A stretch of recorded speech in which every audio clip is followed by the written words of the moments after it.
You're watching Drakewing Gaming. Enjoy the video. Hey guys and gals, Never here from Drakewing Gaming. Some of you know me on Twitter, the Gaming Drag. Today I'm coming back at you with a Let's Play episode of Love Exalt. So yeah, let's go ahead and jump right back into it, shall we? Alarm chain, we're up, and let's go. It came to pass that the newfound space and free nutrients on the earth gave rise to an age of beasts. Many times the children of the two families found themselves hunted near to extinction, but at the last breath, two of these children protected half a myriad from catastrophe each, and each in accordance with their nature. The first, Eel, a girl of the mountains who staved off starvation with the ingenuity of her grand and impossibly intricate first machine. And the second was Craxus, a child who eradicated all forms of life save for his own kind and a wide berth around himself wherever he traveled. And he was the god of the great hunt. It was at the dawn of our age that these two came to know each other. Together they begot the third god, a girl born in grace, Cecilia, the god of sunlight and moonlight. Sure. She was born in the pit of a continental pockmark, far at the end of the earth, and this was the place where, many millennia ago, the first death flower had reached its bloom. She was born as an adult with 2 bodies, 3 faces, and 8 limbs. One by one she removed her extraneous aspects and gave them to the people of the earth as gifts. For at this time there were few beasts left, and she found the scarcity endured by her parents' children repugnant when compared against the gratuity of her own form. As she deconstructed herself, her arms became the victimless nourishment of the Cecilia nut trees, and her legs became the scaffold by which coin was first extracted from the mountains. When she had but 2 arms and legs left, she removed 2 of her faces and made them into the sun and the moon.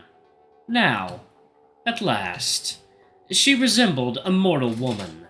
But Cecilia was still not satisfied.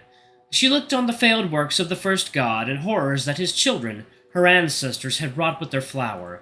She looked on her mother's cold machines and her father's empty forests, and she sought a return to the old cycle of life. To the simple age of water and stone, before anything green, before the ice storm and the salt flood and the yellowing of all plants. A return to the age that had not known artifice nor brutality. And at last, at the fever point, amid a congregation of 6,000 devotees, Cecilia relinquished her last face, her last arms, her last legs, her last body, and she ascended to the form of a concept. She became the law of entropy. Sure. Quite something, isn't it? Huh? What? I'm awake! A myriad is 10,000 people. What? Of course, everyone knows that, don't they? Also, you were paying attention. Even if the rest of that was nonsense, it is true that there were only 10,000 people alive in the world, at one point, or even less. I just doubt half a myriad were protected by a single child, each. So you liked it, did you, miss? Don't hound me for praise.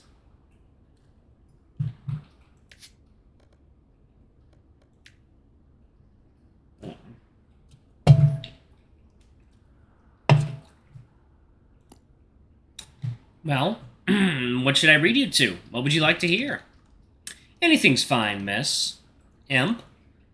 Can't we just skip your turn? Imp rests his baggy eyes, chest on the table. The officiary considers patting him on the back. I'm not going to make it too far past day 3, you said, Imp. Are you losing hope already? I could read you some positive news stories, though the clippings are quite yellowed. Ew, no. While in a state of dejection, I believe Imp would prefer a tale most dark and grizzled. A happy story would give him gray metal sickness, I'm sure. Is that right, Imp? Yeah. He's right.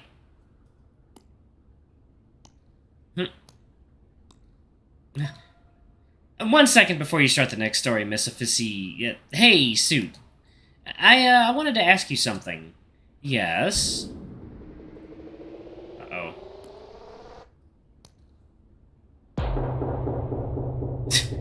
Are you gay? What? What fucking question is this? You little fucking imp. What the hell? I'm not giving you any undue information. Well, I'm probably bisexual or something, I don't know. I'm unlearned in the capacious kaleidoscope of love. I can't draw any conclusions yet. I understand. Imp deflates.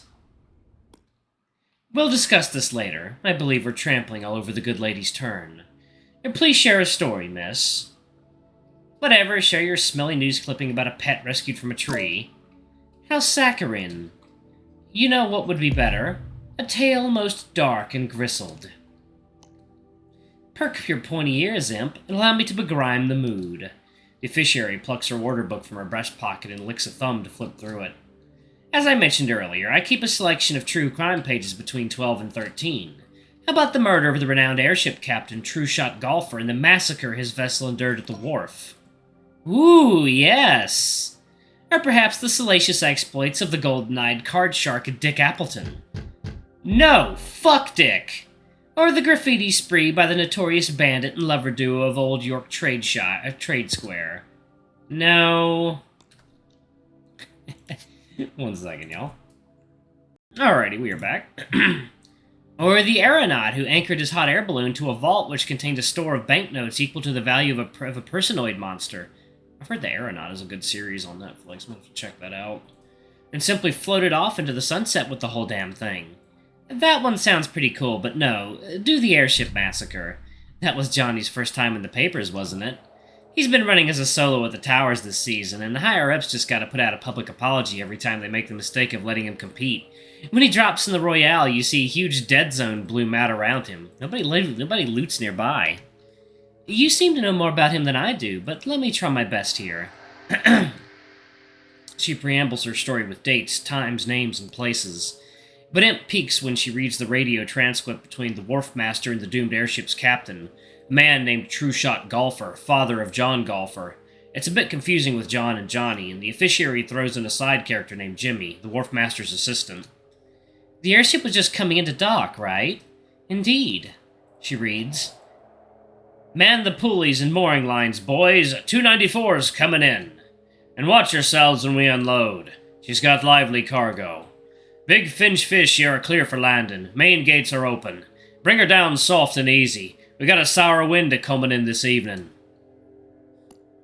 Been a while since you docked at my port, Mr. Golfer. I heard your son's been working in lumber this summer, up in Yard Forest. He's a good man, just a bit slow to start his life. You guide her in easy now, Golfer, and I'll buy you and your boy a few courses of oven-roasted sea-salted meat, after you've unloaded your cargo. How's the haul been? You got some real nasty killers in this batch? Coffee spilled on the transcript in the panic that erupted when the airship finally touched down, so this next moment has been lost. But the wharf master has testified that, during this lost portion, garbled snickers pierced the radio's thick white noise.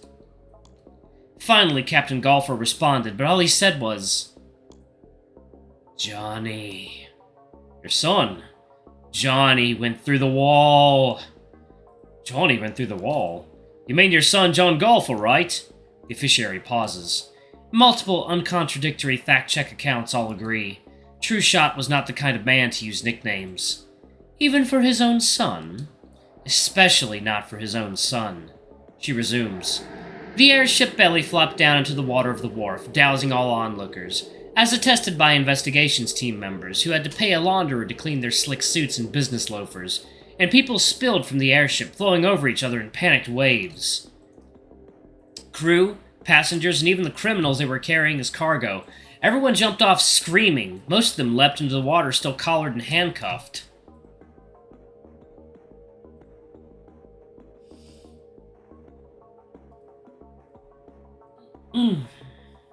Alright, y'all, Alright, alright, y'all, we are back. Let's jump back in, shall we?